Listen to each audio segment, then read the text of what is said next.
we'll be looking at Diffie-Hellman. Next. Wait, real quick, has anyone heard of Diffie-Hellman key exchange before? Okay, good. So, in the typical symmetric crypto system, right, two users have a shared key used for encryption and decryption. So typically, for example, if you're using AES, you will use the same key for encryption and decryption. The problem is that if Alice and Bob want to communicate, they need to agree on a certain key for their AES encryption, which means that at some point, Alice has to send the key to Bob. The problem is that if Alice sends the key out in the open, then anyone can read the key and use the key to decrypt any of their communications, right? So the question is, how can Alice and Bob share a key even by putting stuff on an insecure channel without anyone knowing the key? That's where Diffie-Hellman comes in. But first, we are going back to exponentiation modulo P.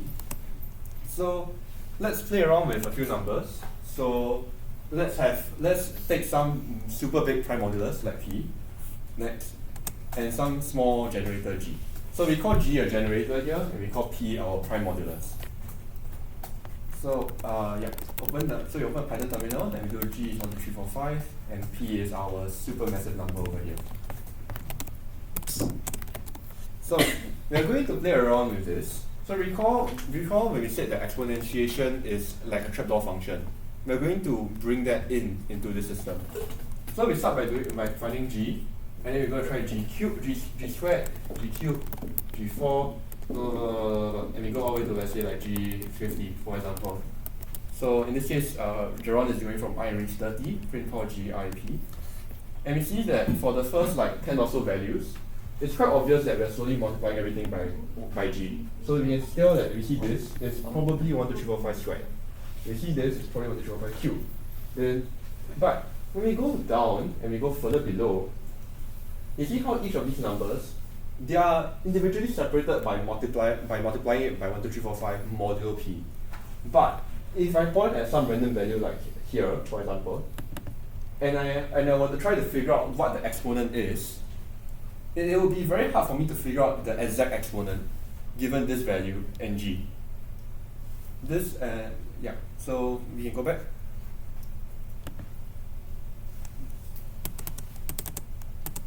So in a sense, values of G to the power K, G to the power K plus 1, and so on, they seem very random for a large enough K. Nice. In a sense, it looks hard to derive this exponent K given just G to the power K mod P, G and P.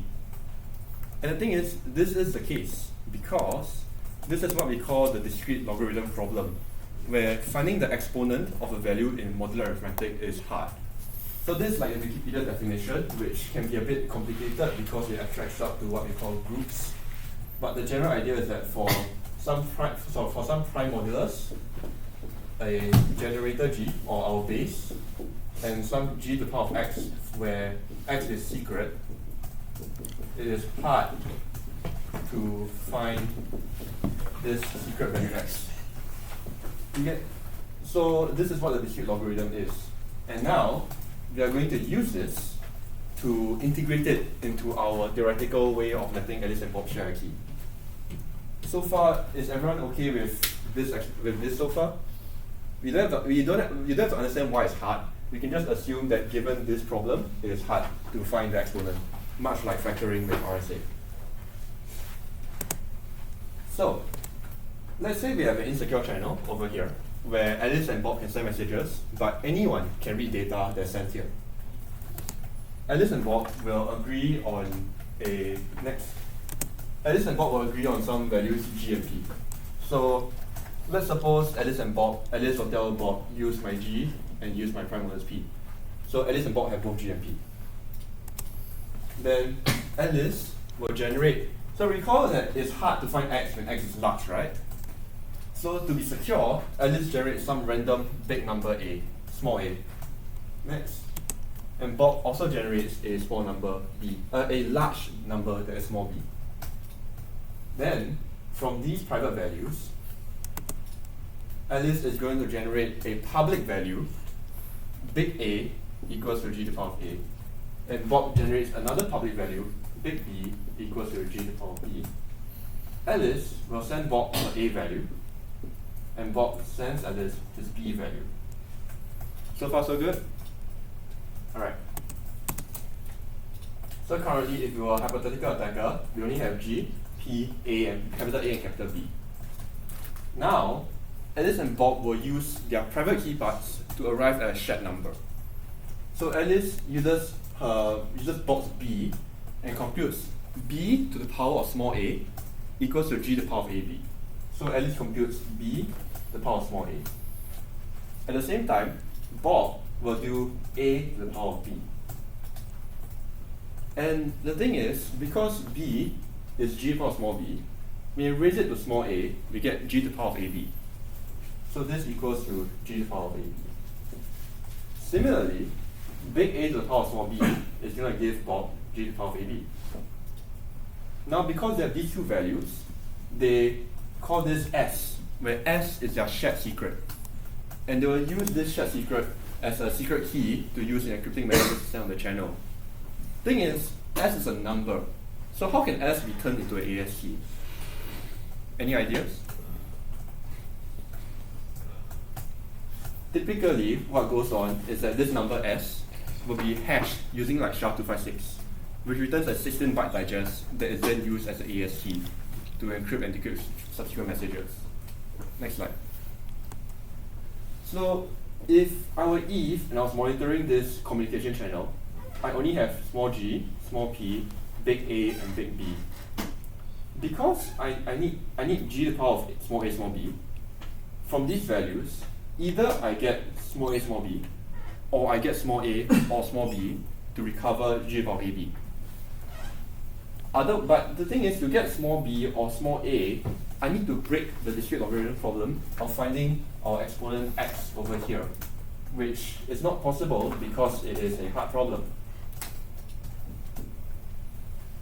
So this is how the Diffie-Hellman key exchange works. Next slide.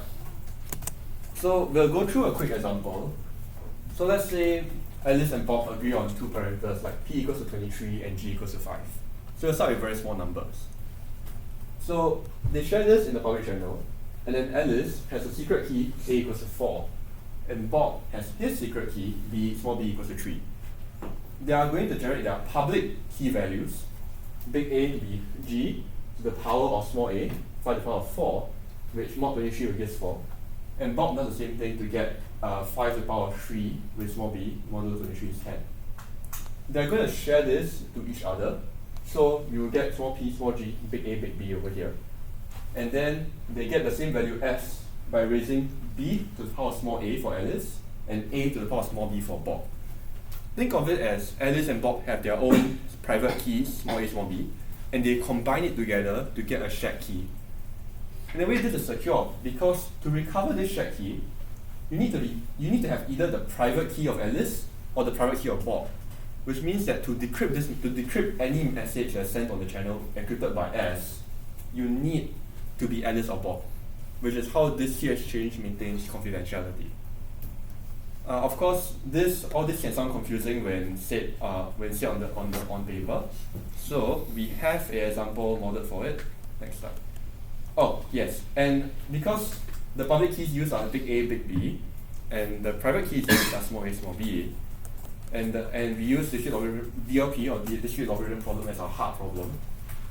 And we use the shared key to be one's public key over another's private key. Therefore, it in a sense means that the Diffie-Hellman key exchange, or DHKE, is what we call an asymmetric key exchange protocol. And so, we will let you all do a challenge called dhke.py. We will use certain primes and certain generators. Whether or not this is secure, we will figure out. But we'll use the challenge, and you have to connect to a remote. We'll be doing the key exchange with a server acting as bot. Yeah. Alright, so I'm gonna go through the challenge for DHKE. I think some of you all have managed to solve it, so good job. And so we are going to be doing the Diffie-Hellman key exchange with a bot. So when we encat to Charles I.YCEP the BlahajCTF port number 52004, we see that the server responds with a prime, a G, but normally for Diffie-Hellman we generate our own small a, but in this case it's done by Bob for us. So we are going to copy these values in. So we'll just copy this. In our Python shell, we'll just enter that, and then we'll copy our small a, and then we enter this in here. So since we are at least in this position, we need to compute capital A, which is going to be g to the power of a modulo p. So we'll do a equals to power g small a p. And then I'll just enter everything. When I get my a value, I will copy this and I'll paste this in here. So in the child code, Bob actually sleeps for 3 seconds before deriving the shared secret. So first, Bob completes the Diffie-Hellman key exchange by sharing his public B value. So we're going to copy this in. So we'll do B equals to this value. And then Bob also sends us the flag encrypted in hex. So we'll do ciphertext equals to, because it's in hex, we use bytes.fromHex to convert this back to bytes. We're done with this conversation because Bob already has given us the encrypted flag. So once you send your capital A public value, you get capital B from Bob and the encrypted flag. Now I'm going to jump into BlahajCTF, and we are going to seal the child.py code. So Bob sends us the result of encrypting the flag with the shared secret S. With that said, let's derive the shared secret. So recall that in Diffie-Hellman, the shared secret S is g to the power of ab mod p. So what do we have? We have A, we have B, because those are exchanged during the protocol. We also have small a. So we don't have small b, so we can't outright compute g to the power of ab.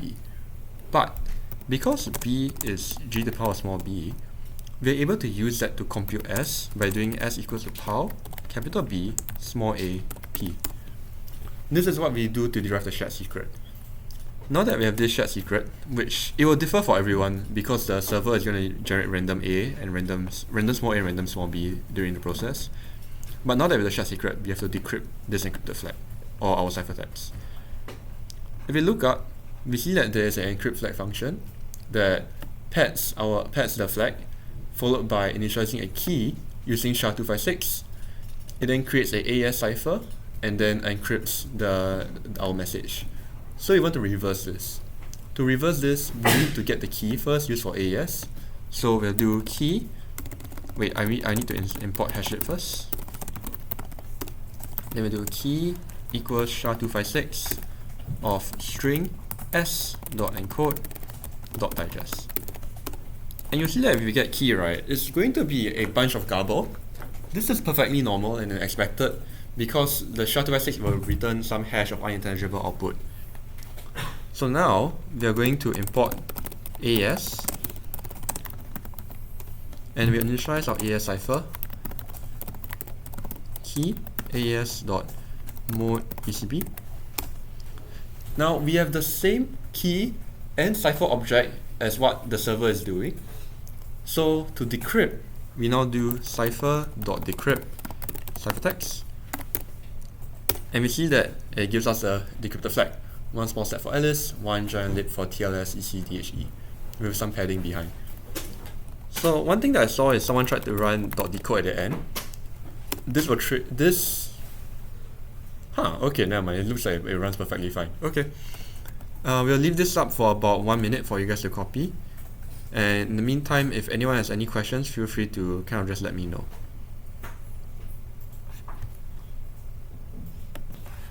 Does anyone need more time to copy the code over?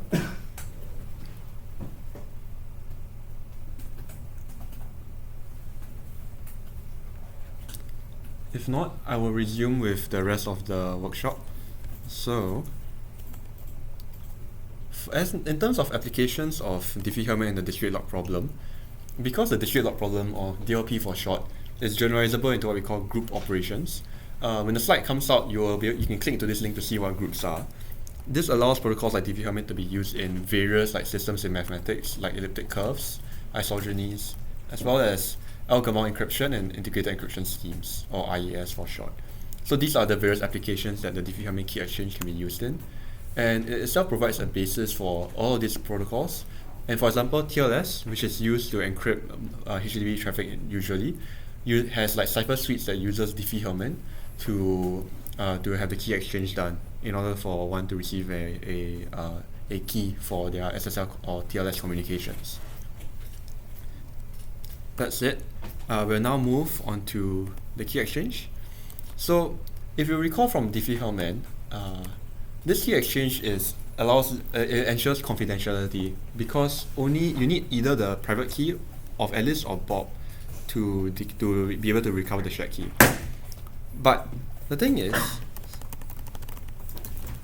a Mallory, for example, can hijack the system and kind of interpose herself between Alice and Bob. So in the regular Diffie-Hellman key exchange, Alice and Bob will share their big A and big B, and in doing so, Alice and Bob can then use their corresponding values to compute the shared key. But if Mallory is able to hijack this communication channel, she can interpose herself between the two, and between Alice and Bob, she can set up her own Diffie-Hellman key exchange with them. And in doing so, she can essentially just communicate with Alice and Bob to recover two session keys, S prime and S upper prime.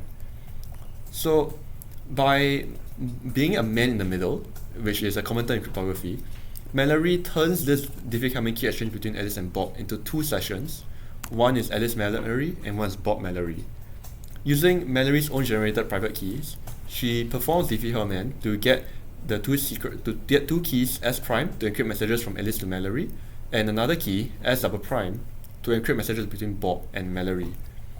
So in doing so, this Mallory can decrypt, modify, and encrypt future messages sent on this channel, and Alice and Bob won't be able to tell if the messages were modified. In a way, this shows that Diffie-Hellman key exchange, while it ensures that only the intended recipients can recover data, if someone were to be in the middle to decrypt and modify packets to re-encrypt them, then it's quite clear that it doesn't guarantee authenticity or integrity. So before we move on, I'll ask a quick question. As a Mallory doing this, must Mallory small c and Mallory small d be different? Can they be the same?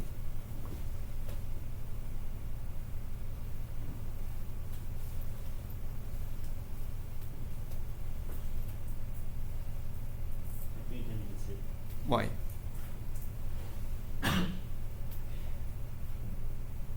it doesn't interact with the other. Yeah, you're correct. It doesn't affect anything. Yes. So as a man in the middle, you do two separate key exchanges, which means that your C and your D can actually be the same thing. So as an example, right, Mallory can also send like C equals to 0 and D equals to 0, and then Alice will compute 1 to the power of small a, which is 1. So there are many ways in which you can like play around with this system. Yeah. But with that said, we'll move on to cover attacks on Diffie-Hellman, which are less so attacks on Diffie-Hellman and more so attacks on the discrete logarithm problem.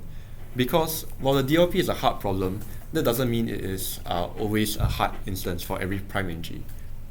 So we're going to recall a concept in Euler's theorem whereby a to the power of phi of n is congruent to 1 modulo n.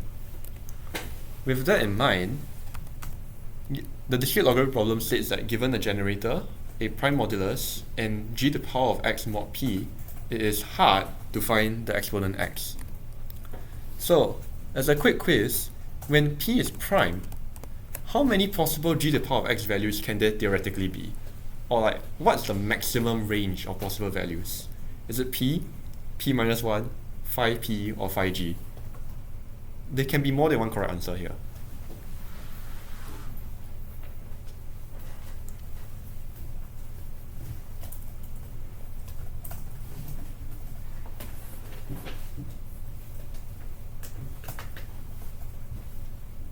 P minus 1 and phi p. Yes, correct. The answer is phi p or p minus 1, which is when p is prime. Note that when p is not prime, right, phi p may be the closer answer because when p is not prime, it's not necessarily p minus 1. Yeah. And the reasoning behind this is that when we apply Euler's theorem or Fermat's little theorem on the prime modulus, we know that g to the power of 0 is 1, and g to the power of phi of p is also 1 mod p. So at most, in theory, there's 5p possible values. And what we call the number of possible values of g to the power x, we call it the order. So in a sense, the order is the number of possible values that g power x can be. So if we were to hypothetically try to break the discrete log, if this order value is small enough, we can brute force all possible g to the power x to find our exponent x. Because we don't need the full version of x, we just need an x value that is enough to guarantee that g to the power of that is g to the power of x. Am I making sense? We'll move on first. But that's it. Now that we know the maximum possible range of g to the power of x, so if p is big enough, there's up to p minus 1 possibilities, right? And because it's up to p minus 1 possibilities, it will be too large for us. So let's try and figure out how small this number can be. Note that g can be any number here. Is it p minus 1, 5p, 1, or 0?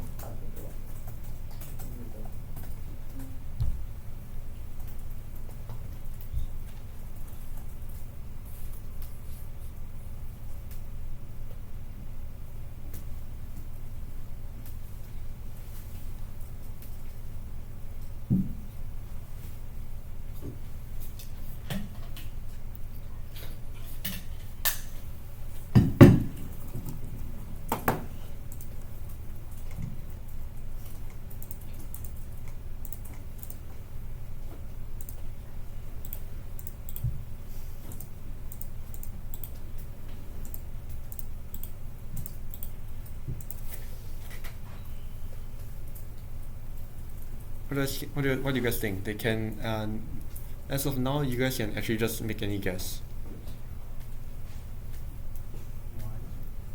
Why? Because I'm guessing p is a prime, so therefore the smallest possible is 1 when you mix around.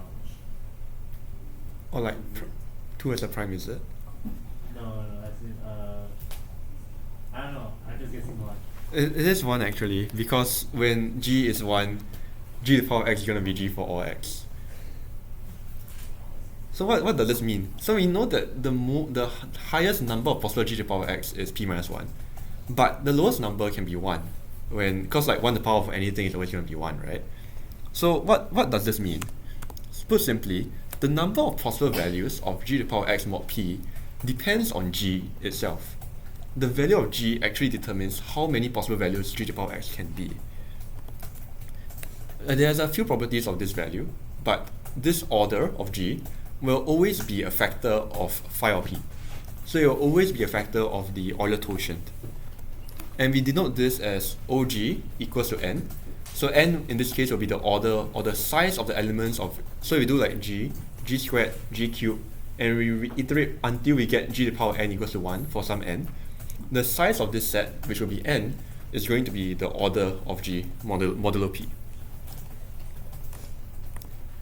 So there are a few ways to find this order, but because we know that this order must be a factor of p minus 1, what we'll do is we'll first factorize p minus 1. Then we know that this order must be a combination of these factors. Once we do that, for every factor, it doesn't have to be a prime factor, it can be a composite factor. For every factor, we try g to the power of that mod p. If we know that this value returns 1, then the order must be included in here. It must be like a multiple, it must be a factor of this y value. Which would mean that if we GCD across all of these y values, we will recover the order. So we will just do a quick demonstration. So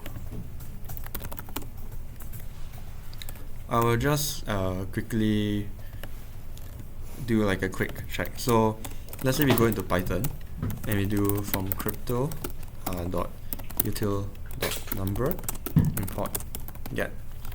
I'll do get strong prime. So let's say p is get strong prime 128 bits. Oh, it must be at least 512. Then we do g equals to 2, and then if you look at p minus 1, we see that it is this big number. So I just realized that I actually need to use Sage. Give me a moment.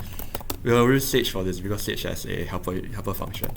So I'll import p equals to get strong prime 512, and then g equals to 2, if you were to look at p minus 1, which will be this, which in this case is this value, Sage has this very neat tool called factor that factorizes p minus 1 as best as it can. So typically, if strong prime is strong enough, it should have one massive prime factor followed by times 2. If not, then we are going to try something else. So let me try limit equals to 2 to the power of 30, and then after a while it should output something. So we see that it's 2 times 13 times like this big value. So let's say our generator is like 23, and we want to find the order of this generator, or how many values g to the power x can be. We will do power g. Let's say we do p minus 1, right, and we mod p. You'll see that it returns 1 because it's included in there. But now I'm going to divide this by 2. And we see that when I divide this by 2, it returns some number that isn't 1. What this means is that we need 2 to be in the order. If 2 is not in the order, then it wouldn't work, suffice to say. So now I divide by 13, and if I divide by this big number, it would seem that actually g's order is everything. So I'm going to change g to 2, and hopefully it is different. Now if I try p minus 1 divided by 2, you see that it's 1, and when I do p minus 1 divided by 13, it's some big value. So what this means is that our order, okay wait, actually let me copy this large value here, and then I do k equals to this large value. If I do power p minus 1 divided by k, you see I still get another number, which means that this k value is required in the order of g. And since when I divide p minus 1 by 2, power g to the power that mod p is 1, that means that g's order is actually just 13 times k. Does this make sense? Or is this a bit confusing? But regardless, in Sage there's also another way to do it. We can just do z mod p g dot multiplicative order, and what this will do is that it outputs the exact number that g to the power that will be where g to the power that will be 1 in this scenario.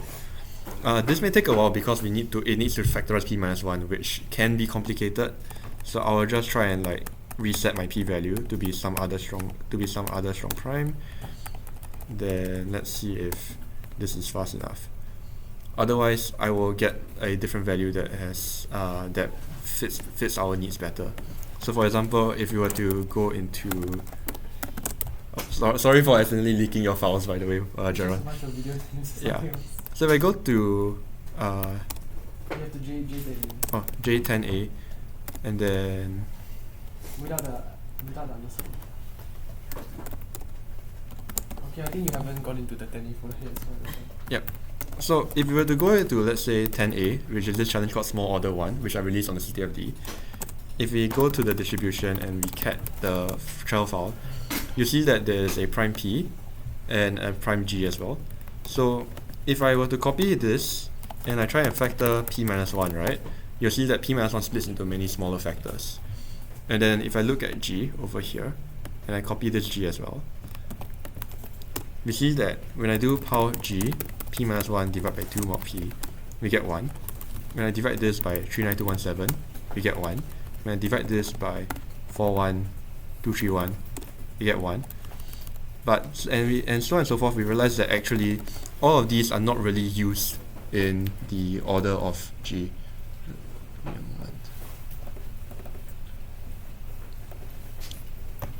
But instead, when we do z mod p g multiplicative order, we actually see that g is only up to, so if we do this for every like factor, let's say we do 52249, we see that this is now a big number, which means that 52249 is required in the order of g.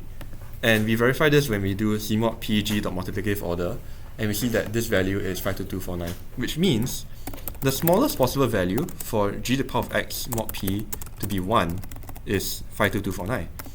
So I do this, you see that it's exactly 1.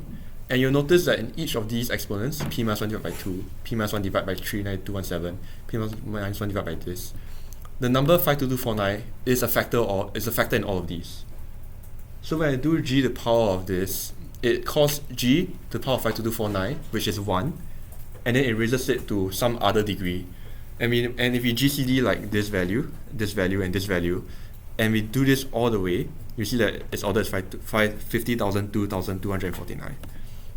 So in small order, this is actually a challenge whereby this G is picked to be vulnerable enough whereby its order is small, meaning to break this system, to break this Diffie-Hellman, we need to recover small a or small b. But because there's only 50,000 possible values, you can just write a brute force algorithm to recover it, to then recover the shared secret to decrypt the flag. That is essentially what you guys will be doing for the next 15 minutes. So you guys can try out small order 1.py, where it is in a sense a attack whereby the generator is chosen to be very insecure. Yeah, we'll give you 15 minutes, and then afterwards I'll go through this challenge. Okay, I'm gonna be going through small order 1.py. So if you look at the solution script over here, nvim solve.py, we see that we take our P, our G, and our A and B. And then for the encryptor flag, it's in hexadecimal, so we do byte stop from hex. After which, we use the decrypt flag function, which takes the ciphertext and the shared secret, and then this is basically what we did in 9A DHKD. So when we look at G's order, we first factorize P minus 1, and we find that on FactorDB, which is a website that factorizes numbers for you, we find that it splits into many small primes. So how do we find the order of G is we do this. So for each prime, I'm going to raise G to P minus 1 quotient that prime value. So if P minus 1 is like 2 times whatever, I'll try P minus 1 divided by 2 and I raise G to that power. If this is 1, what this must mean is that even though we remove that prime, it is not part of the order. Because for G to the power of something to be 1, that means that its order is a factor inside, which means that its order must be a factor of P minus 1 divided by that prime value. And then once I record all of those where the order must be a factor of, I then GCD all of it to get the order.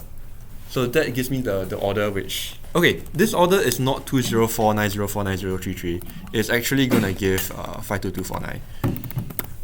That previous number was for a different G that I realized was like too long to run. So now that I recovered this G order, for reference, star to GCD means that I'm calling GCD on a list of objects and I'm making the list into the function input parameters. So if to GCD has like multiple values, I'm calling GCD on all of the values inside it. So it calls the GCD of everything.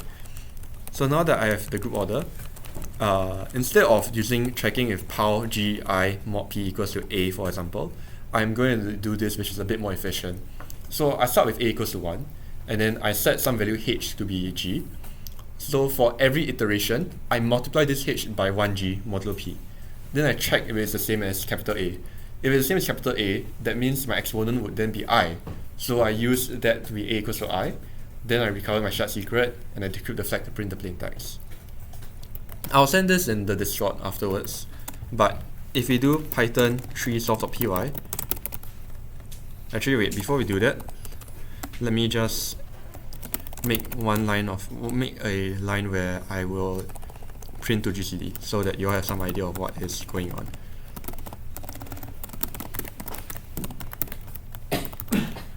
Now when I python 3 solve.py, we see that each of these values are multiples of P minus 1, and among these, 52249 is the common factor in all of these.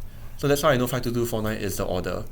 And then when I ran the code, it found that at 38627, that's the value of small a that will give me big A. So from knowing that it's a small order, you can just brute force it, and then you can recover the shared secret when you shouldn't be, to then decrypt the flag. Any questions? Okay, so now that that's done, wait, give me a moment. So when this order is small, this is for your info, there are other ways to break the discrete log problem other than brute force. So like all of these are algorithms that are a lot more effective than brute force. So like pull-out row, pull-out kangaroo, baby step, giant step. You guys can look this up yourselves. And baby step giant step is actually very, very much used in breaking the discrete log problem, the discrete logarithm, because it runs in square root all the time. So in this case, while in our case, we had to run something 50,000 times, BlahajCTF giant set will run it in square root 50,000 times. So it uses less iterations to run.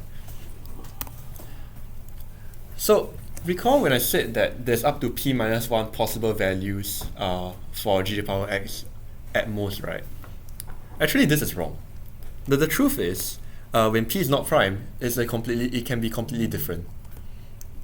So if our modulus, instead of p as our modulus, it's some composite like n equals to pq, by Chinese remainder theorem, as long as g to the power x is 1 mod p and 1 mod q, then we know that g to the power x is 1 mod n.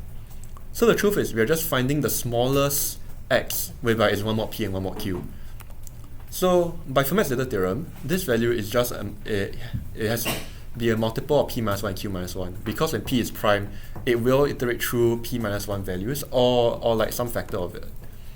So our maximum number for all possible generators, so now I'm looking not just at possible g for x values for each g, but the minimum value whereby any g to the power of that will be 1 mod p. It becomes the lowest common multiple of p minus 1 and q minus 1, which is different from phi of n, which would be p minus 1 times q minus 1. Why so? Because p minus 1 and q minus 1 are both even numbers. So 2 is a common factor. So while p minus 1 and q minus 1 will have a 2 times 2, this LCM won't have a 2 times 2. It will just take the 2. And the truth is, the maximum number of possible g to the power x for every g, from g equals to 1 to g equals to n minus 1, technically it's like more so co-prime to the n, is actually lambda p, where lambda is a Carmichael lambda function. If all this goes over your head, don't worry, this is just for your information, and it's just like for as added info. So there are a few ways to derive this value, but basically when p is prime, lambda p is phi of p. When p is a prime power, it's also the same thing. But when they are distinct primes, we just take the LCM of the Euler Totion function. So for example, in small order 2.py, which I will just quickly demonstrate.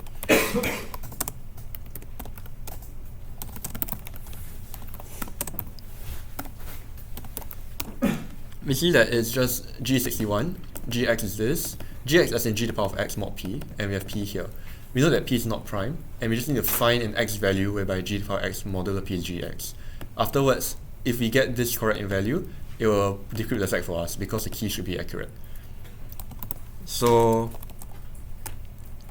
if I look into the solve script, this is where we derive the Carmichael lambda number for p. So if we factorize p, we actually get p to be a product of many small primes from 2 to 53. And then we derive this Carmichael lambda function by doing the LCM of Cm so it's the lowest common multiple of phi 2, phi 3, phi 5, phi 7, phi 11, so on and so forth of our p value. This prints some Carmichael function. We are going to run this code first, so I'm just going to Python 3, so solve.py. It will print the flag shortly, but we see that the Carmichael lambda value is 165765660. When we let me just copy this as well. So gx is 61. Let me just fix this.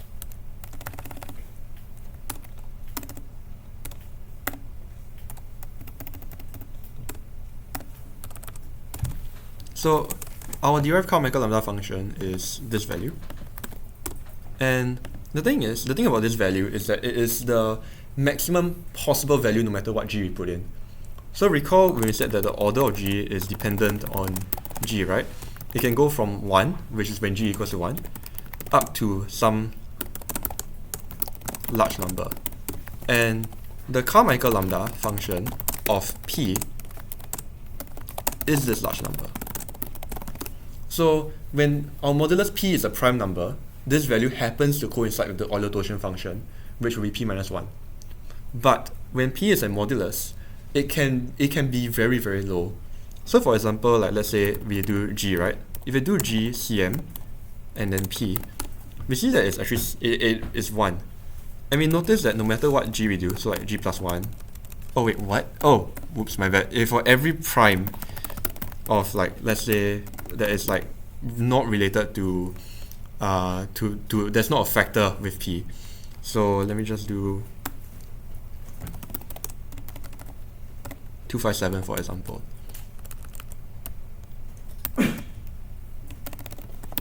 We see that it's 1.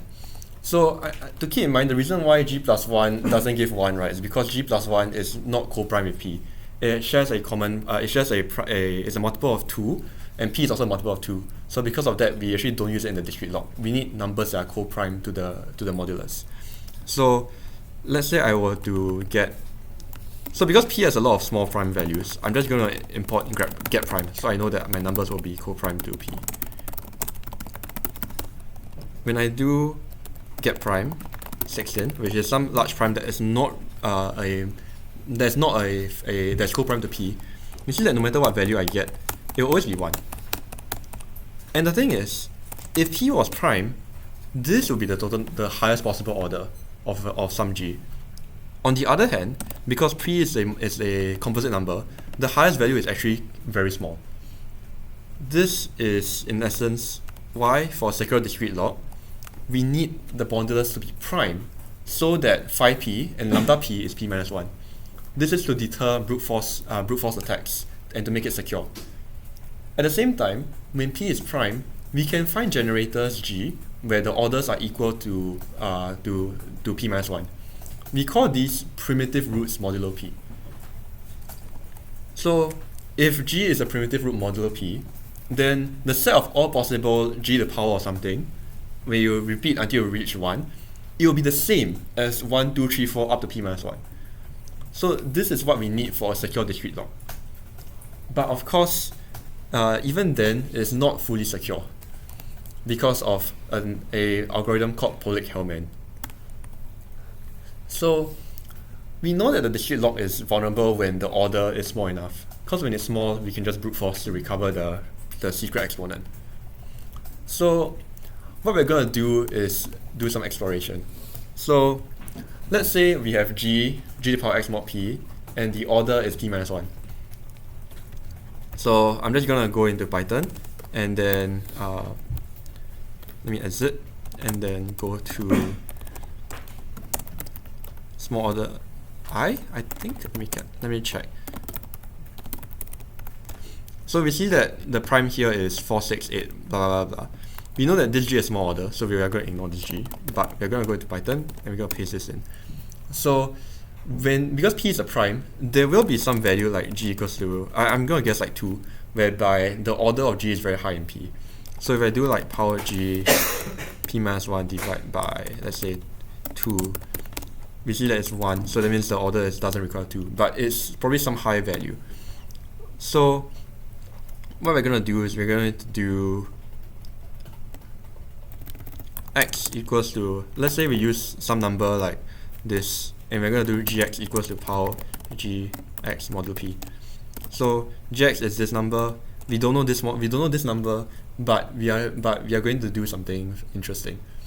So we find some factor of P minus 1. So if you recall back way back above, P minus 1 in our scenario has multiple factors, mainly these values. So all of these are prime factors of P minus 1. So let me just Ctrl C V and then enter.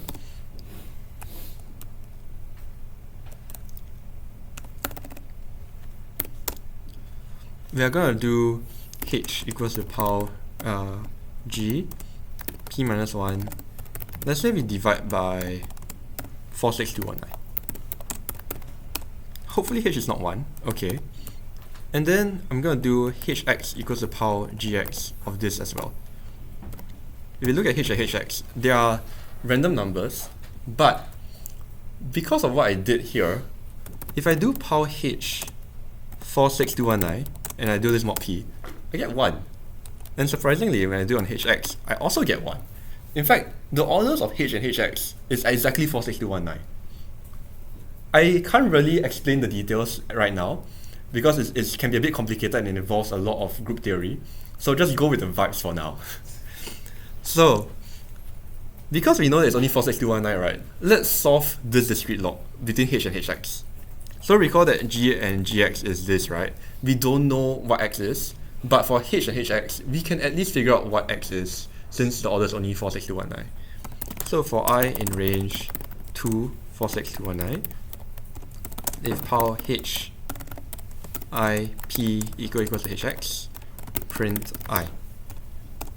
And we see that because it's only like 40,000, it runs very fast, and we get 11629.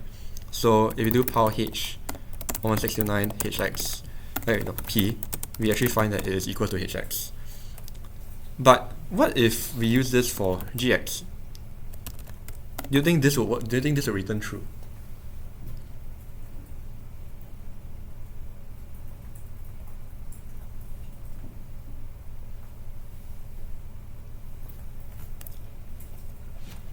Recall x is actually this number. So will this return true?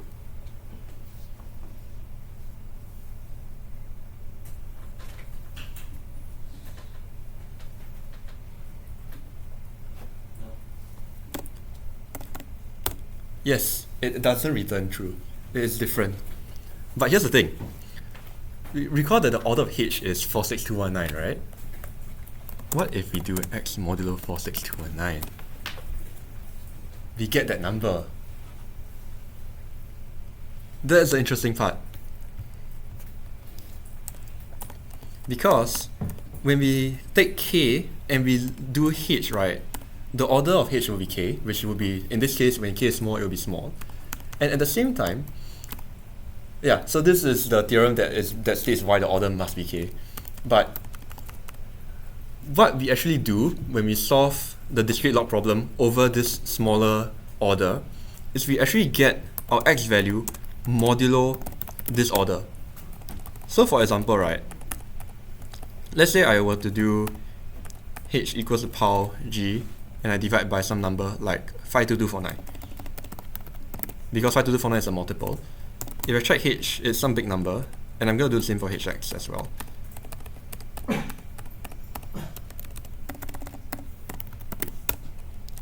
Then when I run the solver,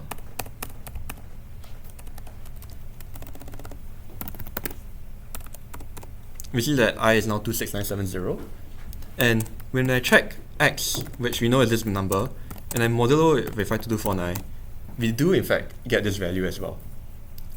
So we can, from a discrete log of g and g to the power x, we can lift it or project it into groups of smaller order, and we can solve the discrete log here over an easier problem. And the thing is, this value is actually x modulo that order that we are dividing it by.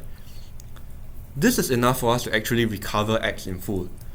So this is what we call Polich-Hellman, where because we receive a bunch of x modulo p for every like prime in p minus 1, we can CRT them together to recover x modulo phi of p, or x. This slide is very confusing, so I'll show you an example. You'll notice that the prime here is the exact same because I took this from a previous workshop that I did at least like 2 years ago. So let's say g is 7, p is this, and a, capital A is g to the power small a, which is this number. We don't know what small a is, but we know that p is prime, so the maximum order is p minus 1, which is 2 times 3, 2, 1, 7, 4, 1, 2, 3, 1, 4, 6, 2, 1, 9. You'll see that 4, 6, 2, 1, 9, and 5, 2, 2, 4, 9 are also in there. So when we slowly lift our elements into an easier discrete log, so for example, you see how 39217 is a prime factor of this? I'm going to do g to the power p minus 1 divided by that, and a to the power p minus 1 divided by that. This will give us gi and ai, which are these two values, whereby gi and ai are actually have orders 39217. So if I do gi to the power of 39217 mod p, I get 1. Same for ai. And then we brute from 1 to 39217 to find that 4238 is the gi to the power 4238 is ai. This tells us that our secret value a, that we're trying to figure out, small a, is 4238 modulo 39217. And when we repeat this multiple times, and we use the Chinese remainder theorem, note that CRT is used in stage, so the remainder array goes first. We get small a value, which allows us to break the discrete log because we have solved for the exponent. And the thing about this is that when the primes are small, the number of times it takes us to guess and check is just the sum of the number of attempts we take. So like 2 plus 39217 plus 41231 plus 46219. All of that is around 460,000 attempts. And this is a lot lower than p minus 1, which is this much. So instead of guess and checking over a large value, we use this property to figure out the discrete log in a much shorter time. This is what we call Polik-Hellman, and we actually have a challenge called Polik.py where you're supposed to be implementing the algorithm.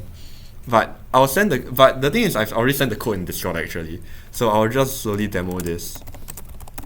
So we will go to here, and then if we new nvim_child.py, we see that we get something similar to our to 10a small order.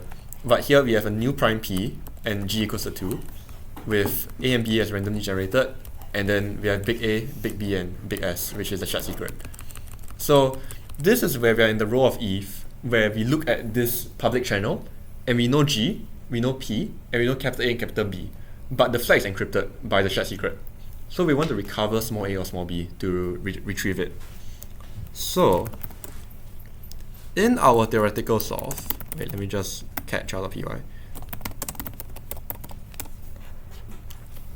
We have time. I'm going to implement Polik-Hellman live for you guys. So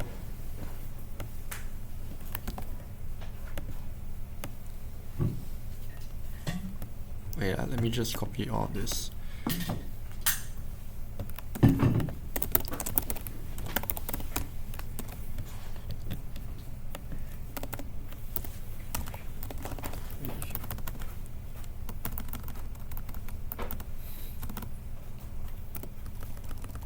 So let me just bring this all inside, and then encryption flag is going to be this value, which I will convert to a string.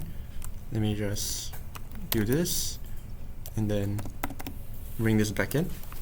So if I were to go to Sage and try to factorize p minus 1, I will get some value. So let me just write this in, and then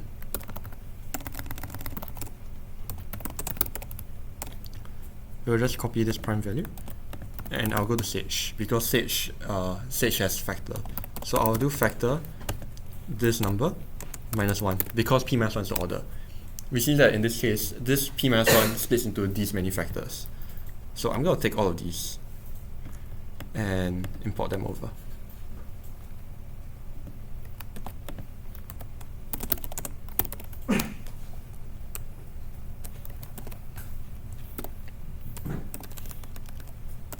So I will just manually do this. Do give me a while because I'm not used to Vim commands. So I will collate all of these into individual prime factors. I do remember that 2 is another prime, so I will keep that in mind. So primes equals to this. So do you guys want to find small a or small b? Which one do you guys want to find? We need either small a or small b to recover the flag. So which one would you like me to figure out? Small a. Okay, small a. Let's do it. So I'm going to set two lists, mods and remainders, to be empty and empty. And then, so for prime in primes, h equals to power g p minus 1 over prime mod p, and then hx equals to power gx p minus 1 over prime mod p. You said you want to find small a, right? So I'm going to change gx to big A. Then I'll change it to HA. So we know that this is the equivalent of G and A over a generator of order prime. So when prime is 33547, this will have order 33547. So now I do for I in range prime, because this is the small order that each of these are at. We will do if pow h I p equals to HA, then I will append this to the modulus. So mods.append I, and then mods.append prime, and then rams.append I. But before I do that, I'm just gonna check that I'm just gonna print h and HA, because if any of these is like 1, then it will be different altogether. So I'll just say print mod prime and then rem I, and then I'll break. So let me just run this and we'll see how it goes. I'll show you solve.py in a moment. So we see that when we raise it to a group of order 2, both h and h are 1. So that's how we know that it's actually 0 modulo 2, or our small a value is 0 modulo 2. On the other hand, for each of these values, we get like a bunch of random values. So we know, and then we solve the discrete log by brute forcing to see that a is 8617 modulo 33547, 8216 modulo 34981, so on and so forth. So I'm going to comment all of these. Now we are going to do from simply.ntheory.modular import CRT, and we'll do result equals the CRT of the mods and the remainders, and then let's say a is going to be result 0 because CRT will return the 0th value is going to be the value they're looking for. We're going to try print pow g a p and then print big A. We see that we actually recover our small a value because g plus small a is this big A value. And now that we have this value, we can then just do very basic s equals to power big B small a p, and then to decrypt the flag, we'll just, oh my gosh, I'm going to have to like write a bunch of code. Lit import SHA-256, and then from crypto.cipher import AES, and then we'll do key equals to SHA-256 string s dot encode dot digest, and then cipher equals to AES dot new key AES dot mode ECB, and then print cipher.decrypt bytes from hex encrypt flag. And then when I run this, it solves the discrete log and it uses the set secret to decrypt the flag. So this is more or less a demo of Polyc-Hellman, which is one of the more like stronger algorithms to break the discrete log, and it uses a bunch of like group theory. I will send this or a modification of this in the Discord channel for you guys to copy. And that's I think that's one of the beautiful parts of cryptography. I may be a weird person for saying this, but the beauty is that there are like ways in which you can actually like break these systems using like math. But then the question is, if we can break this challenge, right, then how do we prevent Polyc-Hellman? It's very simple. So when the p-1 splits into many smaller factors, recall we're using the prime modulus. So prime modulus means that at most the order will always be p-1. We just need to get a strong prime where p-1 will be like 2 times q for some prime q. And in PyCryptoDome, there is a function called getStrongPrime, which ensures that p-1 will not split into smaller factors. So at most, let's say our strong prime, p-1, splits into like 2 times 13 times a big number. If we can solve the discrete log over 2 and 13, but we can't solve the big number, we'll only recover the exponent modulo 26, because 26 is the LCM of 2 and 13. So as long as our recovered value, x modulo the product of the smaller primes, is not enough to be the original x value, then the discrete log is secure. But for example, if x is small enough, and let's say p-1 is like 2 times 3 times 5 times like a doable number times a super big number, right? If LCM of the smaller primes that we can delog is greater than the maximum possible value of x, then we know that we can recover x and break the discrete log using Polyc-Hellman. In a sense, we don't need p-1 to split into smaller factors, we just need to split into enough small factors to recover x with Transuranian theorem. Did anyone understand what I said? Me. Yeah. So with that said, we have come to the end of day 2. So thank you to everyone who survived, and thank you guys for choosing to do cryptography and to go through this hellhole with us. We have prepared snacks for the rest, right? Yeah, and we'll distribute that shortly. In the meantime, For those who are interested to look at the math behind everything that we just covered from RSA and Diffie-Hellman, there is a link to a Google Drive that I've made that contains a bunch of material that I've made beforehand. Ignore workshop 2, this is very advanced cryptography, so don't worry about it. But this is the stuff that actually explores groups as a mathematical object proper. So if I were to go to groups, right, there is like some like theoretical stuff, but once you go past all of the math, trust me, this is very readable math. Trust me on this. It actually goes to Lagrange's theorem, and we slowly go to discrete log. You will see that actually the slides of the demo that I showed earlier is the exact same from this. I just copy pasted them over, but we go from that to proving RSA as well. And then we also move all the way to the end where we talk about elliptic curves. If you guys are, if that fancies your interest. And if you want to learn about math, you can look at my notes that I made in the uni course that I took like a few months ago. So you can see that there's like GCD and like other stuff. Don't look too far in, but at some point, this is like some uni level math that I thought was very interesting. It may or may not be in the drive after a few days. So yeah. It's the course next time. huh? Oh, you are? But I'm NP Oh, okay. Yeah.